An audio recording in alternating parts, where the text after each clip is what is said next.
Good morning, everybody. It's Javier, and today we're going to talk about the importance of learning how to work from the stage. Work the stage, as we call it, and that simply means working with groups of people, various groups of people that are brought together by either their work, meaning you're talking to a group of teachers or police officers, or maybe it's from by their religion, which is an example of a church where you're going to a church to generate business while at the same time leaving them with value. And this is something that you see here on the screen. I'm at the Ministry Mobile what.com website, and what it is, it's an app. It's an app creator, to be more precise, that we are using to generate relationships, strategic alliances with church leaders to get us into the churches to tell them about the importance of home ownership or financial literacy or whatever your message might be. And I found it to be the most efficient way. I can't tell you how many millions upon millions of dollars in commissions we have generated just in working with groups in multiple industries, mortgages, real estate, life insurance, and so on, because the most efficient way to work our business, your business, is by working with groups of people. We select masses of people. They're all being brought together by their religion, their employer, whatever the case might be. And the reason that that's so efficient is because you're going to get all of the no's out of the way right away. And the best part is when you work with the group, you're not even going to get to hear all the cheesy reasons why they're not going to do business with you. You just simply don't hear from them. We're going to show you how to do a call to action after you're working with the group. I've flown to Atlanta on many, many occasions, especially since before the pandemic, to speak to people that I had never met in my life. And when I went to Atlanta, when I went to Santa Maria, like when I went to Seattle, Washington, when I went to San Antonio, Texas, all these places I was going to, I had never met anybody. Any of the people that were there to listen to me, I had never met before. And so I've made a living out of doing that just because always wanted to prove it to people that yes, it is very, very doable. And most importantly, it's very profitable. It's the most efficient way that I know of doing in any industry, especially in our industry. And I'm just going to talk to you real briefly about something that we're going to talk about in a week or two, which is the Ministry Mobile. We call it Church Campaign, where we go out there and talk about the importance of home ownership to members of churches. Now, people always tell me, why would a pastor ever let you in to sell to their members? And the answer is, well, it depends on what you sold the pastor on. We sell the pastor on the pastors and priests and rabbis and all the church leaders that we're going to go in there not for our sake but for their sake to help them raise funds. Churches are hurting like never before. The pandemic did a number on churches, especially the bulk of the churches, which are small churches. I don't deal with mega churches a lot. Rarely do I ever go into a true mega church because they don't need me. But the medium to small size churches, which are 98% of the churches in America, definitely need what I offer. And so we go in there first and foremost, not to give a presentation, but to help them raise funds. We go in there to help them raise funds. You've seen that before. I'm not going to get into it, how we use the power of the marketing certificates to generate funds that are left with 100% with the church.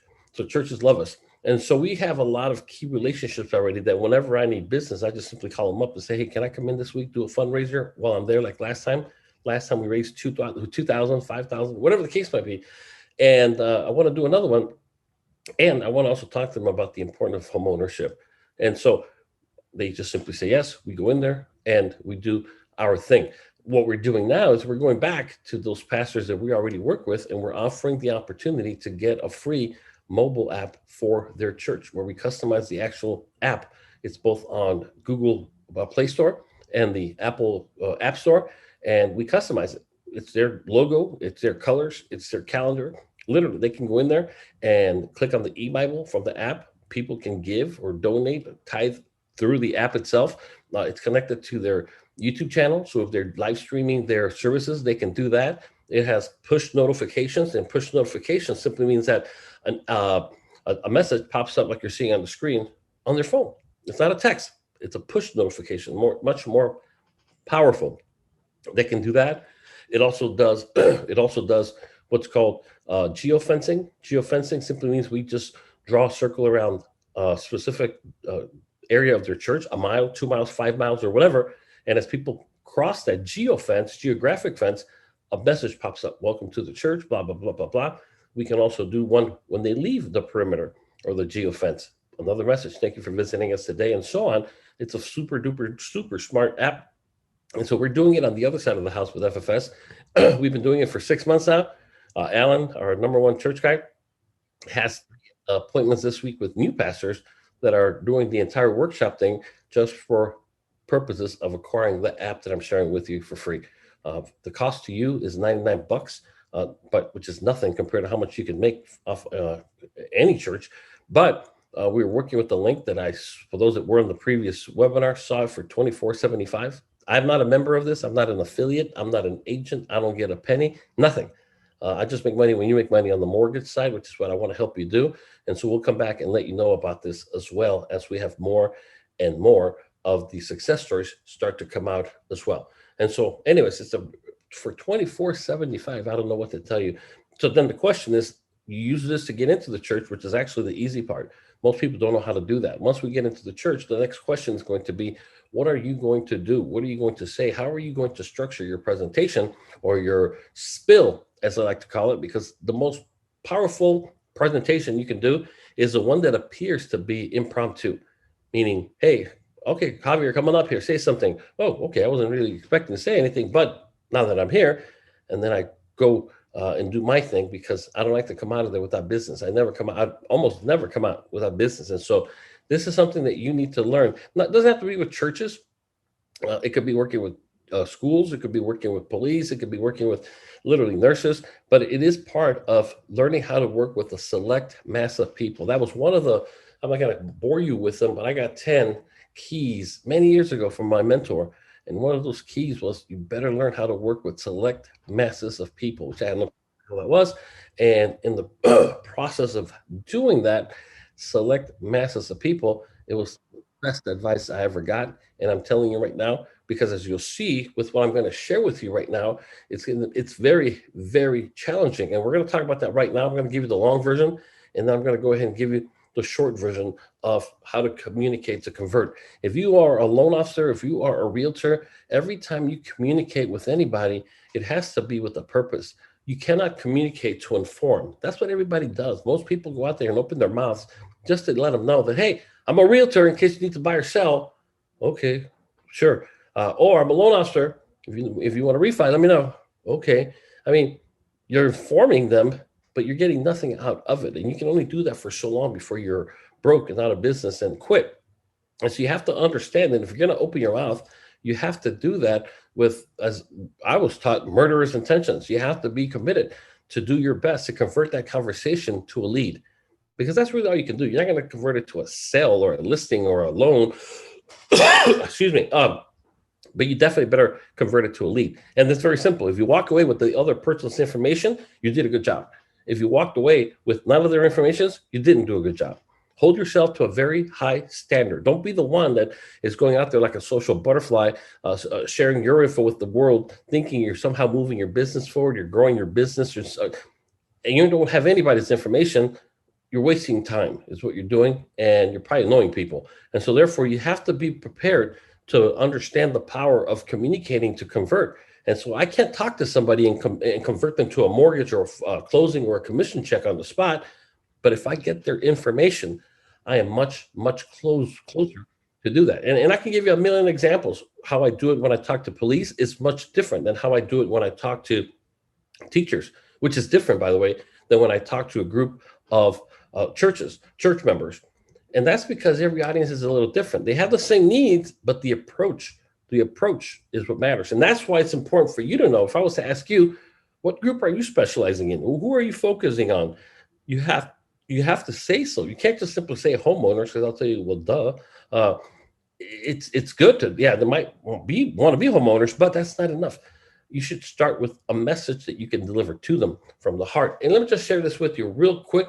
I'm not going to get too much into this, but I just want to wish everybody a happy 4th of July. As you know, it's a very special holiday for our nation, but this is also when a lot of people get hurt, a lot of people get drunk, and a lot of people get arrested. We don't want to go try to bail somebody out. We're not going to take up a collection to bail anybody out. We want to make sure that everybody has a good time, safe. And as we always said, when I was in the police department, in the military, don't get booked. We want to make sure, because you can hurt somebody in the process, and we don't want to do that. Just have a good time. And so anyways, what I'm going to share with you today comes off this program I purchased a couple of weeks ago called Advance Your Reach, which is what you see there. The stage is the fastest way to get your message out to the world. And it's very, very true. And so when I ask you, who is your audience right now? Or who will be your audience. That's very important because you can tailor the message differently for each audience. That increases the chance for success. And the chance for success, by the way, is different. I'm talking about the chance for success just being an appointment. I know you can't see it. You can't see it, but what I'm going to do, let me just turn off my, let me see if I can turn off my virtual. Let me see this 1 second, please. And hopefully I can turn on my virtual background. There you go. And the reason I share this, if you come back from let's say you talk to, the board of realtors, or let's just say you go and you speak to a group of churchgoers or police officers, or you go to a roll call, or you go to a nurses union meeting, like, those are one of my favorite ones. I don't care who you talk to. When you come back and I ask you, how did it go? The only way you're going to answer that is going to be by showing me how many appointments or leads you generated. And so wherever I go, I always bring these with me because this is my life right here. This is how I make my living. These are the actual appointment cards. And so if I go and speak to a group of nurses and you ask me, how did it go? My answer is going to be either good. We got about 8 lead cards. People wanted to refi or purchase because we don't really know what it's going to be until we actually take a look at it. And I'm looking, this is upside down. So please bear with me because I can't read that well. Okay, look here. This one was actually a pretty smart person. Here's an actual appointment card.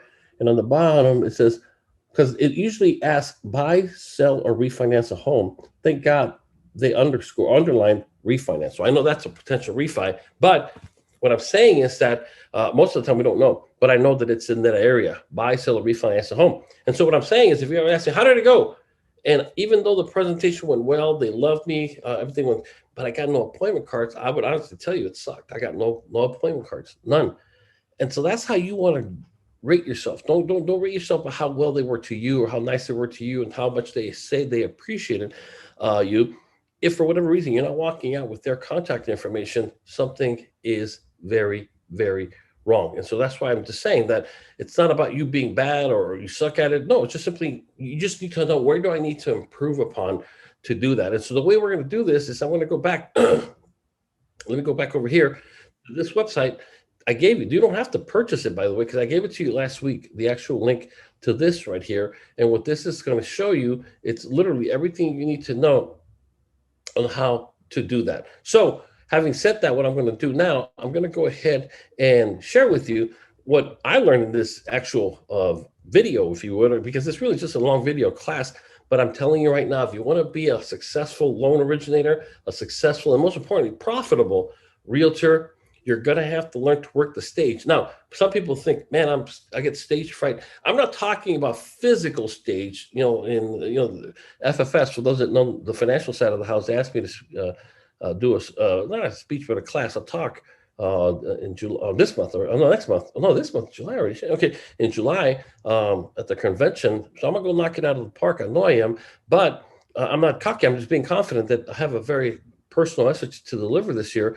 But that is a physical stage, a bunch of lights, which I hate because it makes me sweat. And this, so that's the difference. I'm not talking about a formal stage. I'm talking about that if you are in front of a church, in front of a group of churchgoers, inside the church, maybe in a community room, or if you're inside a hospital at a nurses union meeting, like the ones that we do, that's a stage. And if not, you're going to have to generate your own stage by simply being a little up to speed on how to do things like that, which we'll show you. And so this is what it is. It talks about the 15, it's actually just 4 steps. That's how simple it is.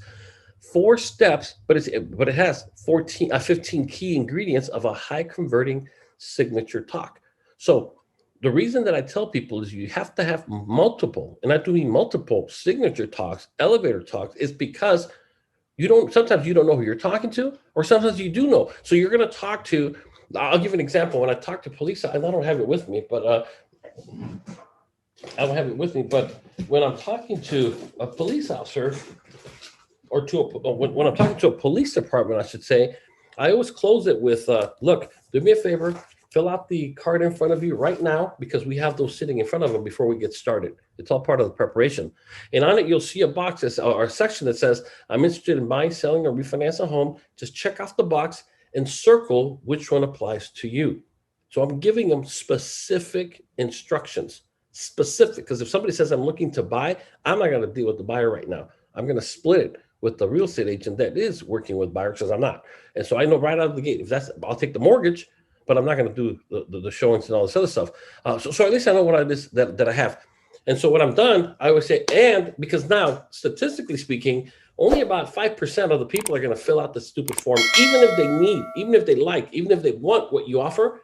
Very, very skeptical. People, consumers are very skeptical. So therefore, what do we have to do? We have to entice them to do so. And so if I'm just standing in front of a room of, let's just say, cops, and I say, by the way, if you could do me a favor, fill out information and just make sure you circle whether you want to buy, sell, or refinance a home, so I know who to get this to immediately, just do that. I usually see around 3 people starting to write, and the rest are just staring at it. And what they're doing is they're saying, shit, should I do it? Should I not do it? Should I fill it out? Do I like this guy? Do I believe this guy? And I know that that's the way it's going to go. I'm going to get 2 to 3 lead cards. But if I do just one more thing, and I'll do it with you guys so you understand and appreciate what I'm talking about. Hold on. Let me see if it pops up here and I'll show it to you. Now I'm going to show you if hopefully.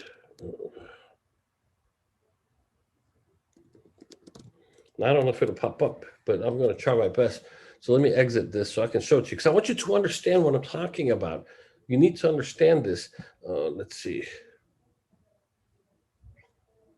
All right, here it is. And I'm going to show you. So as I'm closing this presentation, first of all, let me go ahead and open this up. Let me see this. Hold on. Let me open this up again. There we go. Hold on, please.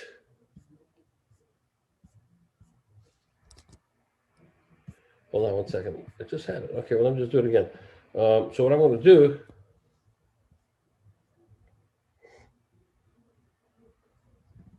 All right, so let me try this again. I'm going to go ahead and load this up. And I'm going to go ahead and share it with you. All right, here it is. And so if I'm wrapping this up, and I don't want to show you this presentation because I'm not going to give it to you. I just want to show you what I'm talking about. That if I'm talking to a group of cops, they can relate to this opening slide better than if I just put in how to buy or purchase your home that looks like a commercial. That's just the way it is. It relates to the audience. So you have to do that. This one is completely different than the one for teachers, which is completely different than the one for, let's just say, church members. And so anyways, I'm just going to go ahead and fast forward. I'm going to fast forward to when I'm asking them for their info. I'm laying down the trust. I'm laying down everything. But here's the part that I want to show you. The importance. Now, this is how we get all of our mortgage and real estate business. As you can tell, it's just a house with money floating around it. And that's because of the fact that I don't know who the hell's in the room. I don't know who owns, who wants to refi. I don't know who has a high rate, low rate. I don't know who's renting. And so therefore, this is part of your spill that you have to have for everybody. And so I just play it safe. And I just simply say, look, listen, there's 2 types of police officers in this room right now. Those that own a home and those that need to own a home. Now, if you already own a home, congratulations. But as I'm sure you've heard, rates are at historic low rates right now. And any money we can save you in the form of a refinance and lower your payment is money you can use to fund your child's education, your retirement. Anything is better than giving it to the bank. And if you currently rent, I get it. Homes are expensive. Supply is very short. Closing costs can be an issue. We have a program just for you, just for police officers and for their families, where if we represent you as a buyer, on the mortgage side and on the real estate side, we'll pay for all of your closing costs. No questions asked. As a way of saying thank you for what you do. And that's it. And even though I'm customizing their message, it's still not enough. And so what I do is I say, look, fill this out right here. Go ahead and circle buy, sell, or refinance a home. But most, like I told you, don't do it. So what do? I go, okay, look, listen, just because I like you so much, I want to give you an offer. If you fill out this right now and you turn it in today, we're going to give you a free gun. Just as a way of saying thank you for your time. And then usually like, what? What? I go, well, it's not actually that gun. It's a smaller gun. And I hold up a little baby jump drive. It's just a jump drive. And it's tiny. It's this big right here. Cost me $5, $4. And all of a sudden, what does everybody? And I go, just do me a favor, write the word gun at the top of the appointment card. Just gun. And all of a sudden, everybody starts to write because everybody wants a stupid gun. So I know I'm going to have more junk. I know that. But I'd rather sort through junk to get to the good stuff than not have enough lead cards to find any good stuff.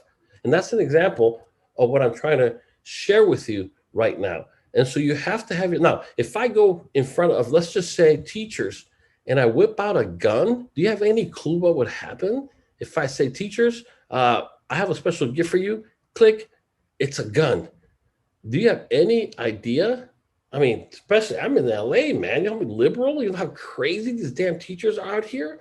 They would probably throw stuff at me, if not throw me the hell out. Horrible. And so the point that I'm saying is that it's horrible. And so what I'm saying, for them, we use jump drives, just regular. It's a key. It's a golden. I don't even have it either. It's a here. It's a key, and it's just a gold. It's just a gold colored jump drive key, and you can pick it up on literally Amazon for $2-3 a pop. And I said, look, how many times have you lost a file? You can't find your lesson plan. You can't do this. And the reason we have a key-shaped jump drive is because we believe the key is the education is the key to a secure future for you and your children.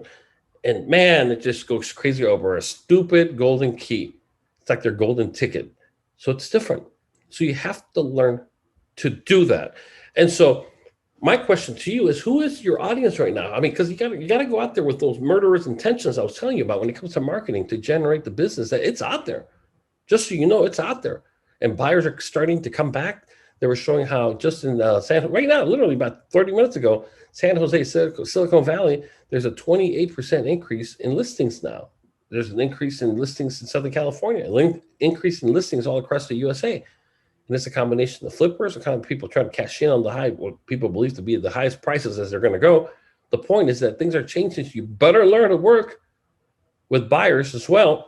And don't be so picky. Now, I'm just going to fast forward this because I gave all of you the handbook that I paid for a while back, last week to be precise. So I'm just going to talk about the 4 opening things when it comes to working with an audience. Understand that working with groups of people, especially like-minded people, is the most efficient and the most profitable way for you to run your MLO business, your real estate business, or any business. If you're not out there actively, proactively reaching out to groups so that you can work with these groups, you're shortchanging yourself dramatically. Because no matter who you're talking to, no matter who I'm talking to, it starts with what you see here. We open up with the heart, then we hit them with the head, meaning the content of why they want to do business with you. And then we move to the hands, which are a call to action. And then we close with our heart. Just a quick presentation you saw. You didn't see the presentation, but I mean, a lot of you have been to the police departments with me, just so you know, a lot of you. And so how is it that I do the call to action with hands? How do I do the call to action with hands? How do we do that right now with the police? Anybody? I know Rhett's thinking, shit, here we go. Here we go. No one's going to answer. But no, I'm confident that you guys are going to answer. Come on. How did I just show you that? Anybody? How did I just show you that? How did I do it? Can you hear me? Rhett, can you talk? I just want to say, okay, cool. Come on, guys. Come on. Come on. 4th of July. This is going to be our declaration. Come on. How did I just do it right now? The calls to action was fill out the form. Fill out the yellow form. Fill this puppy out for me. This is the call to action. If you don't have a call to action, you have nothing. You really, I mean, I hope you're not the kind of people that carry business cards with them. I just hope, I can't stand that. I hope you're not the kind of person that goes back and says, excuse me, can I leave this stack of business cards here, please? So, you know, people, oh yeah, go ahead. I mean, that's an easy way to get rid of you. Is that what it takes to get rid of you? They're going to say yes, and when you leave, they're going to throw them away. Or they're going to sit there and gather dust. I was getting a haircut before the wedding last week, and on the barbershop, there was one for Realtor, one for Primerica. There were 3 business cards laying on the counter of the barbershop. They were so dusty, so dirty. My good God, those damn things have been there forever. But somebody walked in there, thought it was a good idea to leave their business card, a little business card holder there, because you know what? As people get their haircuts, they're going to turn them around. They're going to see my card. They're going to say, yeah, I want to go get that. And it doesn't work that way, of course. And so call to action is very important. So open with your heart, then you following the content, which is you're hitting him on the head. Well, don't hit him on the head, but you know what I'm saying. And then you're going to use your hands, which is the call to action. and then you close with the heart once again. And so all these things, it's basically what you see here that I'm not going to read it for you because I gave it to you last week. This is the guide. Opening heart, clarity on the problem you solve. If you're not going to solve one of their problems, I mean, I'll give you an example. What, as a mortgage loan originator, what problem are you solving for somebody? Anybody? And anybody? What problem do you solve? Lowering their payment, their monthly Great. payments. Okay, thank you. Now that's usually how we solve the problem. That's usually which is good. That's how we solve the problem. And the reason we're having this conversation is to see, I believe in the way I run my life, or I run my business, I teach people, I coach people. I say, look, here's good, but I want to get you to here. There's better. They're good. They're better. And so usually we confuse the two. We say, I'm gonna lower your rate, which is what we're going to do. Now, that's how we're going to do it. But you haven't told me what the problem is. What problem are we going to solve for them? What problem? Well, you're wasting money that you could be using to improve your future, pay off bills, More specific. We got to be, and remember, we want to get specific because, believe it or not, when you're more specific, the answers are shorter and more impactful. More impactful. I'll give you an example, and I appreciate your feedback. You're all right. You're talking. That's really good. And so I'll give you an example of what I mean by that. Do you think people have not enough personal debt or too much debt in their life? Credit cards, cars. What do you think? Oh yeah, it's way over. But I mean, unbelievable. How about, let me ask you a question for, let's talk about a different kind of debt, educational debt. Do you think people have too much student loan debt or not enough? Oh yeah, you'll keep sliding back. You think the average person, the average parent, the average grandparent, do you think they save too much money for their kids or grandkids at college education, or do you think they haven't saved anything? Well, I mean, I know they're obvious, guys. In most cases, it's little to nothing. It's little to nothing. I do that. I have a whole campaign I do on the college funding campaign. You guys have seen it. Absolutely. So what I'm saying is that you will, if you're talking to me about lowering my mortgage payment, first of all, yeah, it's like I should lose weight. It's like it's up there with everything else. We all know that. And so don't overstate the obvious, because if they've ignored the obvious before, they're going to ignore the obvious again. But if you were to tell me about how I can take some of the money I already spend and start or turbocharge a college fund for my granddaughter or my grandson with the same money or outlay, as we call it, of today, I'm listening. Because even to this day, I'm still waiting for my daughters to start the college fund for their kids. My granddaughter turns 4 at the end of this month. And on her birthday, I write a check to her college fund. And I'm still waiting for her damn parents to start doing the same. And they haven't gotten around to it. So now it means a lot more to me, because I don't know what it is, but most parents save not a damn thing for their kids. And so that would get my attention a lot more than just lowering my rate. It just does. Especially if you're talking to somebody who has a 3.25 and you're trying to lower one to a 3 or 2.75. I mean, yeah, okay, whatever. We're splitting hairs. It doesn't move me as much. Now, if somebody has a higher rate, an even bigger solution. So again, what problem are you going to solve? So a better way to put that is, if you know something about your audience, you know you're going to solve the fact that they probably have too much debt, or that they don't have a college fund if they have kids, or they're not saving for retirement. That's just one thing that's killing us all. And so how we go about it is by lowering your rate, is lowering their payment. And so that's why it's crucial for you to understand that, till you understand who your audience is. Now, so let's talk about an audience and a group of audience members, a church. And I'm just going to keep it simple. Now, I don't care if you're very religious or spiritual or don't believe in it. It doesn't matter. If you're marketing, you better market to whoever you want to. You can market to. I'm just using examples of church because their churches are easy. If you're doing presentations during church service every Sunday, something's wrong. So going back to churches, a perfect example, if you're there just to help them raise funds or whatever, it's not costing you anything, by the way, but you're helping them raise funds, and then they're going to invite you, okay, come up here and talk to us about the importance of, let's just say, home ownership. They pull you up on stage. What do you say? How do you take control of the audience? Because you don't know them. You don't have the time to talk to each of them individually, but in a very short amount of time, how can you try to take an educated guess at solving their problem? Anybody? And this is you on stage at a church. Simple. How?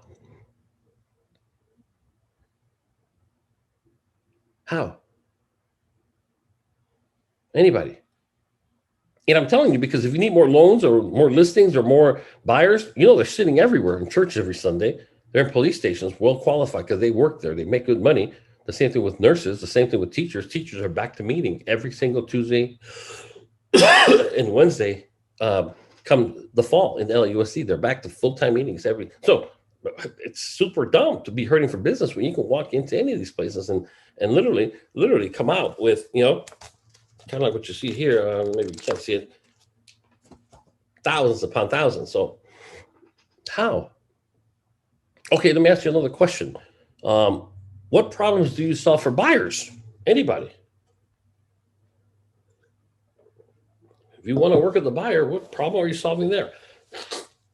Yeah, number one, with the buyer, you're helping them to figure out their loan strategy. Okay, loan strategy. Okay, and again, that's a good answer. That's a good way of doing it. Absolutely, because that's the first, practical thing we need to do. But what problem? Let's get deeper again. Think about what problem are we solving for them then? What problem? Because that sounds more like work. You know what I mean? Because when somebody tells me, come in here, let's look at your credit. I was like, oh my God, I already know my credit sucks. Or it might be better than I thought or whatever. But what problem? Let's get deep in. Guys, I need you to participate. So they're not paying. Go ahead. They're making their landlord rich with money Okay, that they one could way to use. put it is they're making the landlord, but the opposite of that is how to say, which would have more impact on them is to do. What's the opposite of that? They're going to lower their taxes and they'll be able to save more money for themselves. Okay, save more money. The opposite of that, Javier, is that they become homeowners themselves. Sure. One of the most powerful words you can get into your vocabulary, and I try to use it with every audience, is empower. We want to empower you and your family so that you build up the equity, you build the financial freedom that comes from owning your own home. Your kids can belong to the same school without having to worry about whether you're going to have to switch them because the landlord jacked up the rent yet again. I mean, and not only that, but if I'm talking to a parent, we want to put you in the position where you can either A, become a homeowner to empower your own child to be a homeowner, him or herself, or leave them a tremendous asset, which is your home. Anything is better than giving all this to your landlord. That's the problem. That's the problem. I mean, kids that rent do worse in school. Well, duh, they keep moving every time they throw them out, or the parents get the rent jacked up and so on. So that's the problem. We are now, if I'm in front of an audience, I don't care if they're cops, cooks, teachers, or church members. How can I decide because you're only going to get 5 minutes max, which is good because most people don't like to talk for a long time. So if you only get 5 minutes to talk to this audience of 50 people in the audience, and you don't know who the hell they are, well, what would be a way for you to address everything we just spoke about so far? What do you think would be a good way? The way you would do it is the same way, by the way, you would take control of the situation. If you throw me in the front of a group of people, I'm going to take control. You need to take control immediately. How do you take control of a situation? Of people specifically. If a cop pulls you over, how do they take control of the situation with you? How? Asking you questions. Asking you questions. Are you going to ask the cop, let me see your insurance on your police car? Let me see your, no. It's usually the cops that's going to ask. So picture this, you're in front of an audience, and I'm just making it super simple. Churches, it's a mixed bag. I'll be very honest with you. I don't like them expecting a lot from them, but there's a lot of money in there compared to teachers, cops, or whatever. But if I'm in front of an audience, and then, okay, we have Javier Rodriguez with Radio Mortgage Bank, who's been very generous in helping us raise $2,500 today to fix a refrigerator that we so desperately need here at the church. And so, Javier, want to say something? I'm like, all right, well, hello, everybody. Hi. Well, I'm not going to take much time because I really wasn't here for this today, but I just want to really emphasize why I'm so passionate about being here. And that is, well, first of all, show me by a show of hands, how many renters do we have here? How many people here rent? Now, I don't care if one hand goes up or 100% of the hands go up, but I am gauging the audience. Okay, about half are renters, and how many here actually own a home right now? And the other hand goes up. So now I know in the next 30 seconds to a minute, I'm going to spend it on both the renters and the buyers, and that's it. I go, from those of you that raise your hand that are currently renting, how many of you love enriching your landlord and taking wealth from your kids and from yourself and give it to somebody else that usually doesn't even care about you. I mean, doesn't that make you feel horrible knowing that every day you see the news values go up and that benefits the landlord, not you unnecessarily? I mean, doesn't that make you feel bad to think that here you go to work every single day? Your landlord kicks you out of bed literally at 5 a.m. to get ready to take the kids to the babysitter so you can go make them more money, and yet your family's falling further behind. And now I get it. Just so you know, when I grew up, my mom, my mom's is a single mom. I get it. She did what she had to provide, and she rented and rented and rented and rented until literally I was almost 30 years old when I got into this industry. I realized what it took to help somebody transition from renter to owner. And lo and behold, she was already into her 50s, but I was able to help her get into her own home where she lives right now. And so that's what I do. That's what I can help you do. Now, maybe it'll take us a month, or maybe it'll take us a year or two because you have to fix some credit issues, save some money. I don't know. But I'm just here because I would love to make you part of my success stories like I was able to do so for my mother. And everything has changed ever since then. That same place we bought, $211,000 in FHA property when we bought her the first home, is now almost $500,000. And so even if she hadn't paid a dime down, which she has, that's another almost $300,000 of wealth that would have been going to the landlord. Now, just by show of hands, how many people would rather give wealth to their landlords knowingly than your own kids, yourself, your retirement, college savings? I mean, there's a lot of things you can do with money. But why do we give it away? Because we get into this habit of just doing it month after month. So I'm just here to hopefully break that habit and to help you get into your home. And for those of you that currently own a home, I get it. I congratulate you. But as you know, rates have dropped to historic lows.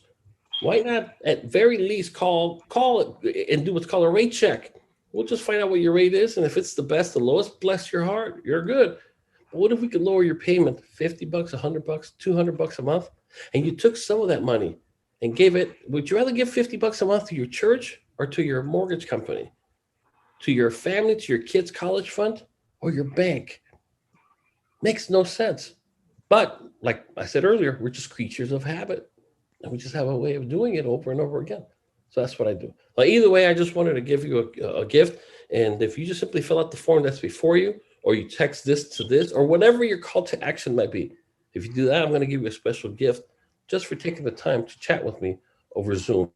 We won't come to your home. You won't come to our office. We'll knock it all out literally in 2 minutes. You'll know whether it's worth continuing the conversation or not. And we'll even donate something else to the church on your behalf. My time is up. I really challenge you to please don't waste this moment, this opportunity to make the type of move in your life that can benefit not just you, not just your kids, but generations to come as well. I think I'm here for a reason. I think you're here for a reason. It's not by accident. And let's just see what is in store for you. And that's it. And so what I'm saying is they could be simple, because I don't know who the hell is who. I don't know if they're employed, unemployed, high rate, low rate. I don't know that. I don't care. It doesn't matter. You just got to summarize it. So that's why, again, the long way of looking at this is just like it says here on the screen, open with your heart. I mentioned my mom, I mentioned myself, and so on, which is really important. Your story, the audience's language, which is related to church, because that's where I'm at. A stage presence. How do you stand there? Do you just stand there confident? You don't have to be a Tony Robbins, but do you have that stage preference where you're starting there and you have a consistent voice? Are you going high pitch, low pitch? I'm scared, I'm nervous. I mean, if that's you, well, then practice. That just means you haven't practiced. We can fix that very, very quickly. Then you go to your content. I mentioned the fact that rates are historic lows, blah, blah, blah, blah, blah. And so now you're hitting the head. So you're literally hitting me on the head with the content that relates to that. Embed your gift, your offer to donate something to the church, offer them a vacation incentive. I can offer them a whole lot of things. It costs me nothing, by the way. A jump drive, that's what I want to do. I want to do the gun in a church, but a key or something. People love free crap. And so it doesn't matter what the hell you give them, they'll take it. Key visuals that help support your presentation. You don't have to have one. If I love impromptu, we have Javier, special guest today coming up here. Guys, I wasn't really ready for this, so I just want to excuse me for not having any PowerPoint, but because I don't need it. This year they asked me to speak at the convention in FFS, and the question they always ask me, and I'm the only one they ask, will you be using any PowerPoints this time? And most of the time, the answer is no. Maybe the title to my presentation. I hate them. I hate them. Now, if I'm going to go to a church and they are high tech and they have a projector, oh, hell yeah. Because I'm going to show pictures of my mom renting, home ownership, this, that. Oh, I mean, and then, of course, stage movement, flow, slow, flow. I'm looking at the audience on the right, the center, the left, just like a sprinkler. Tick, tick, tick, tick, tick, tick, tick. And then I come right back. Tick, tick, tick, tick, tick, tick. Because when we are nervous, we have a way to engage with somebody that's giving a sympathetic look. Walk onto them. Please, whatever you do, don't do that. And it's all part of practicing. So don't worry about that. Don't worry about that whatsoever. And then, as you can see here, call to action. What is your call to action? Call to action, whatever the hell your call to action. Please don't pass out business cards. Please don't do that. Please don't be the one that, here, I'm passing out my card right now and give one to your friends and give one to anybody you know that wants to look to buy or sell or refinance. Don't do that. You're wasting your time. And then the tactical close, tactical meaning that it's intended to do something. Now, how can we close using technology nowadays? How can we close? Because ultimately, what do we want out of this? What is this whole talk that I've been giving you about? What is it? It's been what? Presentation. Okay, but what are we looking to do? One thing. Get an appointment. Get an appointment would be the right way. And yes, that's one of the, you're right. And this is what I wanted to emphasize. Oh, it's on the other one. We are looking convert. We're looking now. Convert could be a paper one. Now, if I'm talking to a large group of people, it's going to be logistically hard to be passing these out. Who has pen? Nobody has a damn pen. I got to bring a. Nowadays, how can we collect the same information using technology? How? Anybody? Have a digital card to fill out. A digital, okay. And how do you deliver that in a setting like a church? So that's what we're talking about, or a police. Put a QR code on the screen, something they can Put a just QR code, and they just simply, and it could be, by the way, as free and simple as a Google form, name, address, name, phone number, and are they looking to buy, sell, or refi? Absolutely, thank you. It could be a QR code leading to an online form. It could be a text, just text RMB to 21771. It could be that. It could be a million different ways to do it. I like paper if it's a manageable group because I can physically see who's writing and who's not.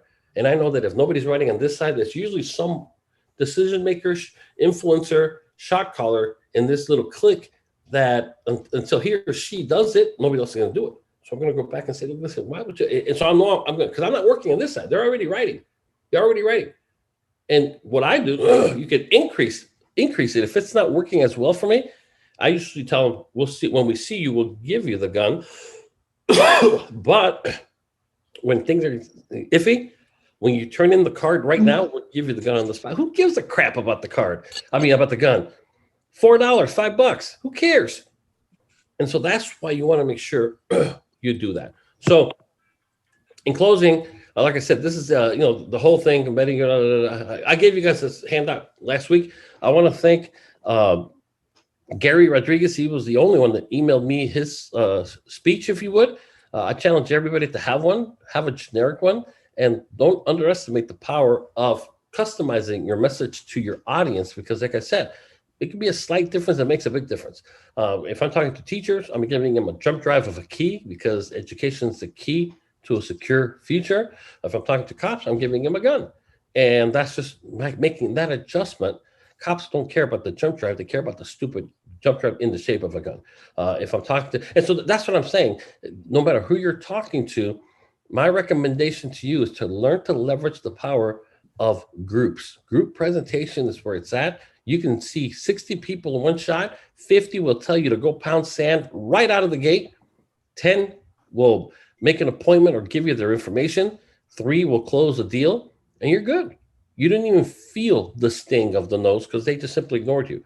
Whereas if you're going on a one-on-one and you're no, most people that get to the third, fourth no, their ego gets bruised and they quit. Or they just don't do any more prospecting because it sucks to be rejected. And they just simply die a death by 1,000 cuts because now they have to renew their license. They have to do this. They're making no money. You look out to the horizon, they have nothing in the pipeline. That means for the next 60 days, you will make $0. That is about a depressing as it gets, knowing that there's no chance in hell you're going to make, because there's nothing in the pipeline. And then finally you get around to talk to somebody only to get shot down again, only to say, damn, that's exactly why I wasn't doing that prospecting crap. And you stop doing it again. And for the next year, you're not going to make any money. What a shame when there's so much business to be had. We bring the one thing technology cannot bring to the table, to the equation, to the relationship, which is what I say, where high tech meets high touch. People love talking to people if they know who, and somebody they like and somebody they trust. What I'm going to do, any questions for me? Any questions at all? Hey, Javier, I got a quick question for you. Sure. If you're doing a quick impromptu presentation to a group of people and you don't have the cards or whatever, what's your go-to as far as getting their information? Do you have a text or something that they can What I text? do, I have a personal Javier and I have what's called the short code, my own personal short code that I just have in text. Just do me a favor, text Javier. And I never tell them to text me so I can call you to sell you something. You always have to have, I'll give you an example. I have a little booklet that I have that I actually I'm waiting for it to be approved because I used to work for the chief of police of LA. His name is Michael Moore. And he used to be, well, when I was in the police department, he was my, let me see if I can pull it up. He was my lieutenant, believe it or not. And so I'm waiting for his approval to use his name on the cover. So I stopped using it. But if I'm talking to anybody, you got to have something. I'll give you an example. We have a book for teachers. We use one just for teachers. We use one. Hold on, please. We use one for teachers. And so you got to have, no, it doesn't have to be something you wrote, of course. It doesn't. No, just find something that works. It's just the excuse. And so what I tell them is, look, listen, obviously I don't have any more books with me, or I don't have any more handouts, or whatever. But if you text Javier to 56222, I will email it to you immediately in PDF format that you can literally read on your book.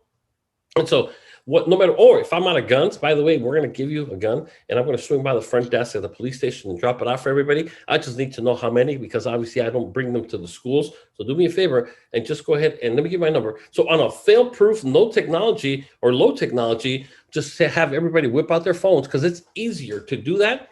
And they text you their contact information, even though I like to always ask them for their information, but you cannot do that in the group. So I usually say, well, Michael, let me just send you a quick link right now. Here, I'll text it to you. What's your number?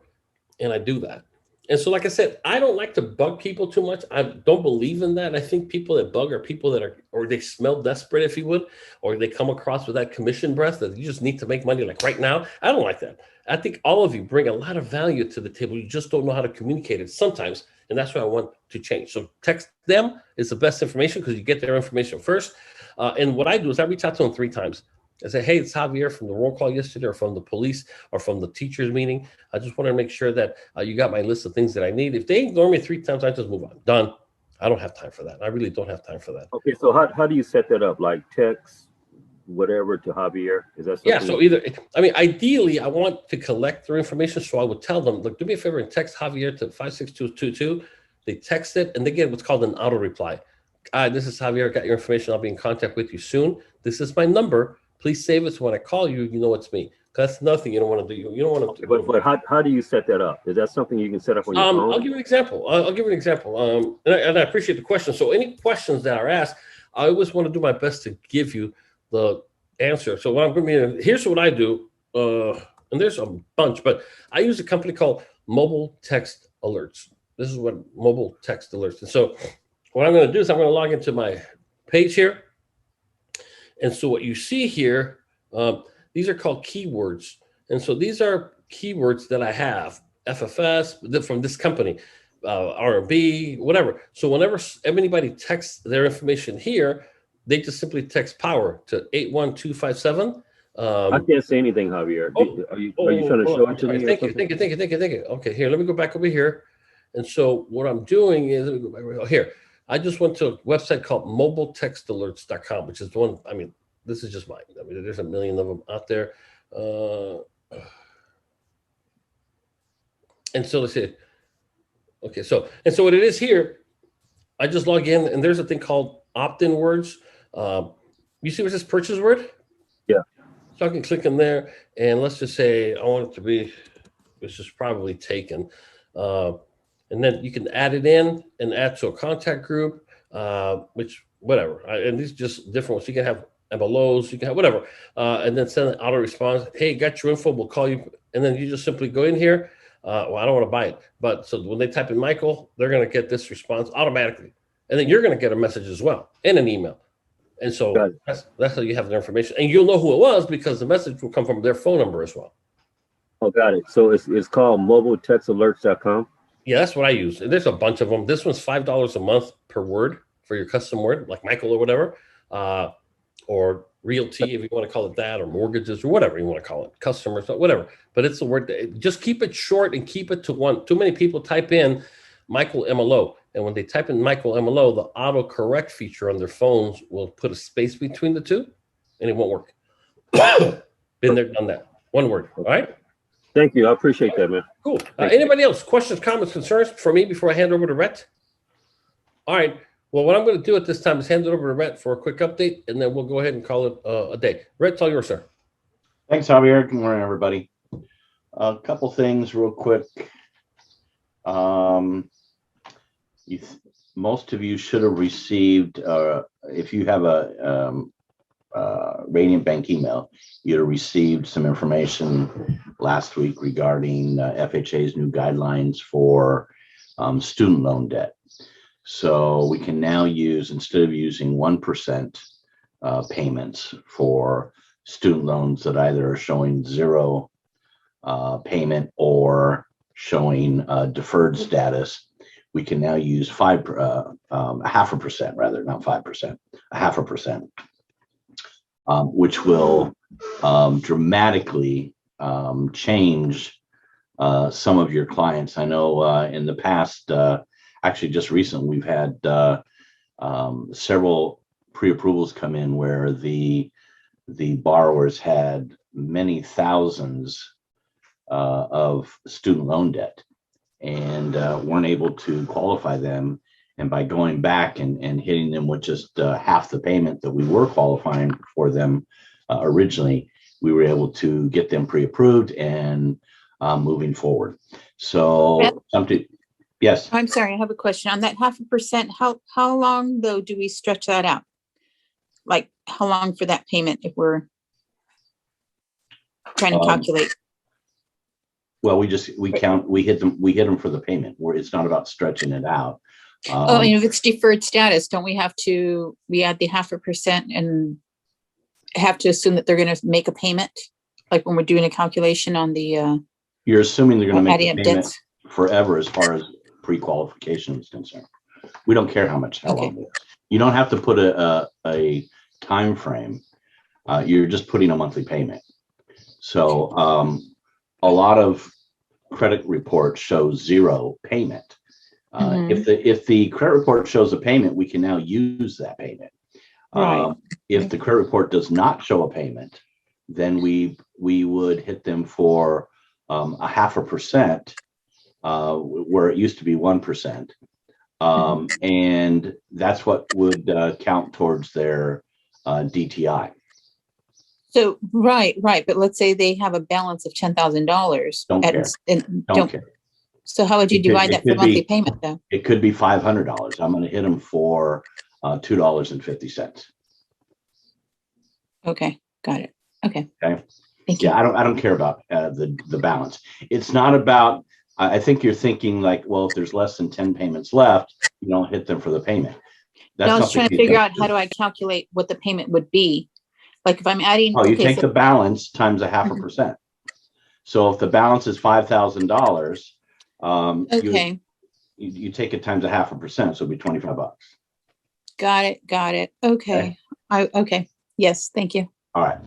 So Rhett, we have a client we're working on, and we approved them at 1%. So we can go back in there and just change that to 0.5%, and their approval should go up. That's correct. Yeah. So we'd have to go back and compare. Well, if they're in lending QB, what we'd do is we'd re-import the credit so that it would go back to zeros on if you've got a lot of student debt. If you've got just 2 or 3 accounts, you could just go back and manually do it. Just look at the credit report. Anything that has a 0, you can go into the liability section. You'll see what we've changed to 1%, and you would just make an adjustment there. So you know the client that we're speaking of that has many thousands of dollars of student debt. I would have to go back in and reissue the credit report, then do it at a 0.5%. Correct. Yep. And then we could adjust accordingly. And then the only thing you have to remember, Michael, is for right now, at least, some investors haven't read the announcement. They've only read the mortgagee letter. When the mortgagee letter came out, it was very confusing. It said that it was effective August 1st on case assignments after August 1st, but lenders could use it moving forward. But it was confusing. So just about every lender that came out said, well, starting August 1st, case assignments. Well, then the announcement came out on the website and it had clarification. In fact, even our company was still saying you couldn't do it until August 1st. And I forwarded the announcement to corporate, and they then forwarded that announcement to all of our investors. And we only got 3 investors that responded and said, yes, you can use it now based upon the HUD announcement. So the only thing you have to remember there is if we're going to do 5% or 0.5% rather, just remind me about that, so that when we're looking at registering that file, we have to make sure we're registering it one of the 3 that have authorized us to move forward on that. So, all right. And the other thing I wanted to mention is, we've got a lot of stuff's going on out there right now in the market, especially on the real estate side. I think I'm going to give you my opinion here for a moment, because I see a lot of people getting frustrated, and they're having a lot of problems trying to get people into escrow, and I understand. It's very difficult right now. The market is just insane. It does seem to be settling a little bit. We're getting this last week we had actually the last 2 weeks we've seen good activity, opening escrows and getting more pre-approvals and those types of things. So we're seeing, I think the it's getting a little bit better. But in addition to that, I think that long term, if you're looking at over the next few months, I think we're going to see. I think inventory is going to get better. There's some things that are going on. Interest rates are definitely on the rise. It's very slowly, and we're not expecting, I should say, anything crazy. But we are edging towards mid 3s right now, where we were in the high 2s. So I think that that's one of the things I think that will slow the market down a little bit. The other thing that will settle it down and create more inventory is the eviction and foreclosure moratorium is coming to an end come September. When that happens, I think we're going to see a lot of those properties come on the market, just like we did before. It's not going to have the same effect. We are not going to have a crash. There are people out there, well, I think the market's going to crash and it's going to be a bloodbath. I don't believe that at all. Not for 1 minute. You've got too many things going in the opposite direction of that. The loans we do now versus the loans we were doing in the early 2000s, there's no comparison whatsoever. The loans that we were doing back then were stated income, and it was just a house of cards. Today, to get a loan funded takes almost an act of Congress. I mean, you got to dot every I, cross every T, and then you go back and do it again. So our lending process is much more advanced and much more detailed now. So that's not going to be an issue. And we are at the peak home buying age for the largest age group in the history of the world. Millennials right now are between 25 and 40 years old. That is the peak home buying age, and they are not going away. They are looking to get into the great American dream.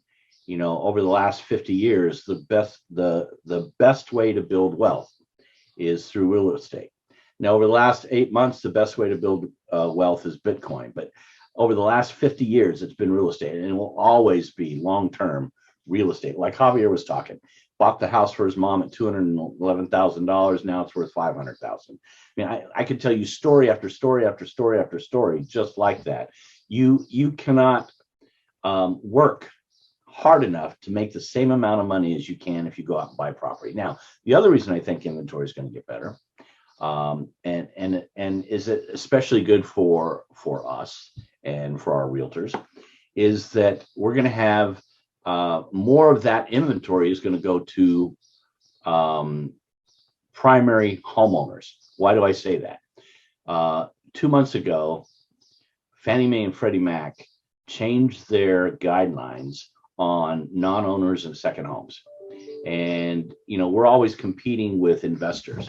Well, it is harder than you can imagine right now to get a loan for an investment property and or for a second home. It's much more difficult today than it was 4 months ago. And that's because Fannie and Freddie were given a mandate that only 7% of their entire portfolio could be used for non-owners and second homes. So guidelines changed. They became much more stiff and strict, and interest rates changed. So we're going to see now. Part of that is going to be a lot of those non-owners and second homes are going to be switching from Fannie Mae to Alt-A or full doc non-QM type of loans. But it's, you know, there's bigger down payments required, more reserves required. There's all kinds of things that is restricting that investor market, which is going to help the primary homeowner and our first-time home buyer. So I think that's all going to help us. So you know, if you're struggling right now and you're thinking maybe this isn't the right business for you, you know, you just got to stick it out and keep pounding away, keep utilizing the tools that Javier's giving us every week, and just know that you know, at least I believe that relief is coming. And I think, you know, I will tell you that this has been the real estate and mortgage business has been such a amazing industry for our family and for a lot of you guys as well. It has, you know, my options out there to do other things, I think, is very limited. You know, basically, I knew that I needed to go into sales, and I'm just glad I got into real estate and mortgages when I did. I think that I benefited from some really good coaches and trainers and some partners that have really helped me over the years. And that's what we want to try and do for you is, you know, every week Javier is working on bringing new ideas and marketing things to you. And here at the branch, in corporate, we're working on bringing you the best products and the best technology and those types of things. So, you know, just plug in whenever you can. For those of you who don't work with us, you know, if you're looking for a place to go, make sure you get a hold of Javier and he can talk to you about that. But I think that, you know, I think that our best years are actually ahead of us. I'm not worried about Zillow. I'm not worried about the technology and the possibility of our business going away. At the end of the day, people are still using more, you know, people still want to use a realtor. They still want to use a loan officer. And in a lot of cases, they really have to, because they're not going to get through the little boxes that these all digital type platforms are requiring. So, you know, at least for now, and for the coming, the near future, the next 2 to 3 years, I think could be the best we've ever seen. I know last year was amazing for our branch and our people, and this year is a little bit slower than last year, but it's better than the year before. So, I think just plug in whenever you can. If you need assistance, we'll do whatever we can to help you. But you got to step up and do it yourself as well. So, Javier, that's all I got. Perfect. I just wanted to mention to everybody, I just sent a direct chat to everyone, the link to the handout I just went over right now. And I really hope you take this to heart. I mean, my only interest is to elevate your income and overall success. And to be honest with you, the only way to do that is by understanding and leveraging the power of crowds, of people, of groups of people, especially, as I mentioned earlier, select masses of people where you learn to speak one language, which is the church language. It might be the school language. It might be the police. Most of you here have already gone with me to a police presentation live in person. So most of you have seen how literally my portion for the Radiant Mortgage Bank is a minute or two. What I just showed you guys right now, we're going to start going back in person real soon. And for those that are writing business, one thing we're not doing anymore, we used to take people out there like on their first day, first couple of weeks when they just joined us. We're not doing that anymore. We're only bringing people that actually are producing already. So you haven't produced yet, funded at least one loan, that you're not invited. Very simple. Space is very limited, and we want to enhance what you are doing. We don't want to be your only hope, if you would, because it doesn't work that way. So enjoy the handout. It's a really good piece of information. It'll help you outline your speech. And so again, when people ask me, well, how do I come up with 1,000 different speeches for 1,000 different audiences? And I always tell them, no, you should really start with 2, 3 at the very most. One generic one when you don't know who they are, what they do, how much money they have, they don't have, and get good at it. That's all you really need to do. Start with one generic and then specialize in. Now, don't worry about the police or don't worry about the churches unless you're moving in that direction. You're reaching out to churches. I have a gentleman out of San Diego who flies to Denver to do presentations just because of how good it has gone for him. The guy's doing out there, he's on the financial services or life insurance side, but he learned the church campaign that we teach, and he flies literally out of state just to do the presentations, got licensed in those states just to be able to write business, and the guy's off to the races. And I would like to see all of you do the exact same thing. Last call for questions, comments, concerns from anybody before we wrap it up. Anybody at all? If not, I just want to say thank you for all that you do. Let's go ahead and make this coming week the most productive week in the history of our business by leveraging what we have learned here today, and most importantly, setting a path for how we can get you and your business from where you are today to where you deserve to be. All right. Have a safe 4th of July, everybody. Please stay safe, and I'll talk to you next Saturday. Bye-bye.